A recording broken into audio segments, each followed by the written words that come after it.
मुसलमानों के अपने मामलात में जो चीज़ें हैं उनमें दो चीज़ें तो मोटी सी, एक तो नशा। क्या ख्याल है नशे के बारे में? आपके गांव में जितनी, यहाँ तो बहुत सारे गांव के लोग मौजूद हैं, नशे के बारे में क्या ख्याल है? कोई गांव आपके इल्म में ऐसा है जो नशे से खाली हो, जहाँ के मुसलमान नशे में मुब्तला ना हो? गैरों की बात नहीं कर रहे हम, अपने लोगों की बात। मैं जो कुछ जानता हूँ, मुझे आपके मुकाबले में शायद कुछ ज़्यादा देखने का मौका मिला है दुनिया को और हिंदुस्तान को, तो मैं हिंदुस्तान के कोने कोने के बारे में, हर सूबे के और हर ज़िले के बारे में आपको कसम खा के कह सकता हूँ। अगर मैं आगे बढ़कर हर गांव के बारे में भी कहूँ तो झूठ नहीं होगा, बस ये कि मैं एहतियातन कसम नहीं खा रहा हूँ। कोई जगह बची हुई नहीं है जहाँ के मुसलमान नशे में मुब्तला ना हो।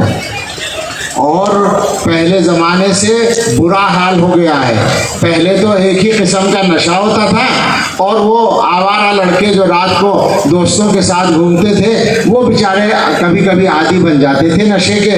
आज सूरत हाल ये है कि सड़कों पर घूमने वाले ही नहीं बल्कि स्कूलों में पढ़ने वाले, कॉलेजों में पढ़ने वाले, यूनिवर्सिटियों में पढ़ने वाले, और अब आगे मैं हजरात उलमा को डराऊं, मदरसों में पढ़ने वाले भी जनाब, सब पे हमला हो चुका है, सब पे हमला हो रहा है और प्लान के साथ हो रहा है।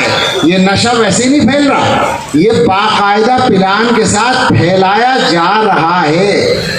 नशे को सस्ता बना दिया गया है।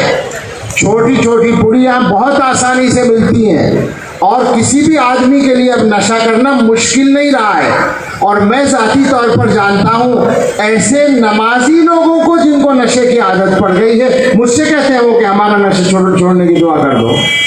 नमाजी है, हालात बहुत ख़राब है और उसका नुकसान आप जानते हैं। एक दूसरा मसला वो भी इसी तरह घून की तरह लग रहा है और वो है सूदी कर्जा। क्या ख्याल है? आपके यहाँ तो नहीं है? पूरे हिंदुस्तान की बात मैं फिर करूँगा, इसलिए कि मैं 6, 7, 8 साल से हर जगह जाकर पूछ रहा हूँ। मैं आपको बता रहा हूँ, मैं आपसे पूछ नहीं रहा।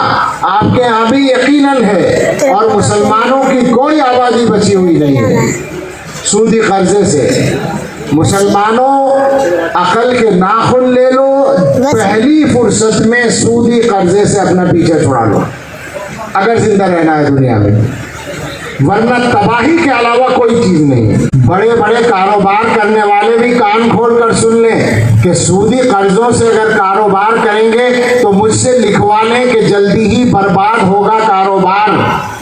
मैं बद्दुआ नहीं, खबर दे रहा हूँ, मैं खबर दे रहा हूँ और कुरान और हदीस की रोशनी में दे रहा हूँ। उससे ज्यादा सच्ची और मजबूत बात तो हो नहीं सकती।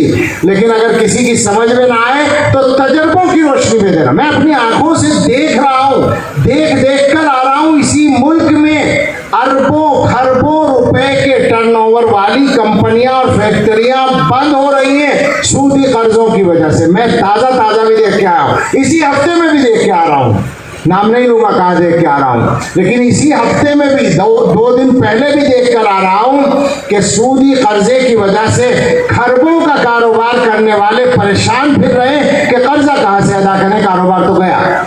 बहुत बुरा हाल है।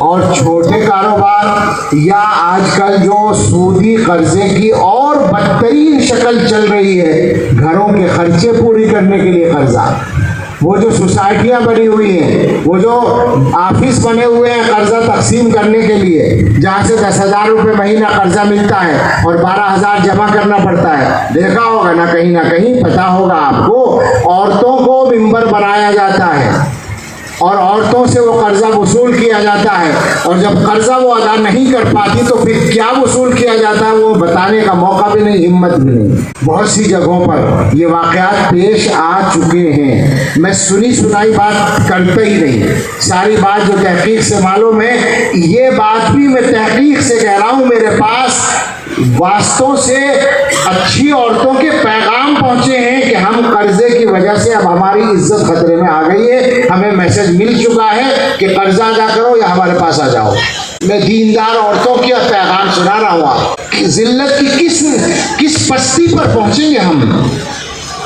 लिहाजा आप सबसे गुजारिश है, और बात करने की अब हिम्मत नहीं है। ये जितना मजमा यहाँ बैठा है, अब तो हजारों आदमी नजर आ रहे हैं यहाँ, जितना मजमा है सब लोग ये तय करके उठें। मैं बिल्कुल ऐसे ही लहजे में बोलने पर मजबूर हूँ, ये तय करके जाइए, वादा करके जाइए कि जिसके घर में नशा है कोशिश करके, अगर बच्चे नशा कर रहे हैं तो हिकमत से, नरमी से, डंडे से नहीं, नरमी से कोशिश करके बच्चों का नशा भी छुड़ाना है इंशाअल्लाह। और अगर घर में सूदी कर्जा किसी भी शक्ल में आ रहा है तो पहली फुर्सत में मेहनत करके उस कर्जे से पीछा छुड़ाना है इंशाअल्लाह। जोर से नहीं कहा, मजबूती से नहीं कहा, करना पड़ेगा जनाब। मैं साफ लफ्जों में ऐलान कर रहा हूँ, तबाही दरवाजे पे खड़ी है। हमारे साथ किसी को दुश्मनी करने की जरूरत नहीं, हम अपनी दुश्मनी के लिए खुद ही बहुत हैं। हमारी गलतियां हमें तबाह करने के लिए काफ़ी हैं। कहाँ शिकायतें करते फिर रहे हुकूमतों की। सच्ची बात यह है कि हमारे अपने काम ठीक हो जाएं तो कोई हुकूमत हमें हमारे मकाम से हटा नहीं सकती, दुनिया की कोई ताकत नहीं हटा सकती। लेकिन जब अल्लाह की मदद ही हमारे साथ नहीं होगी तो फिर दुनिया की कोई ताकत हमें खड़ा भी नहीं कर सकती।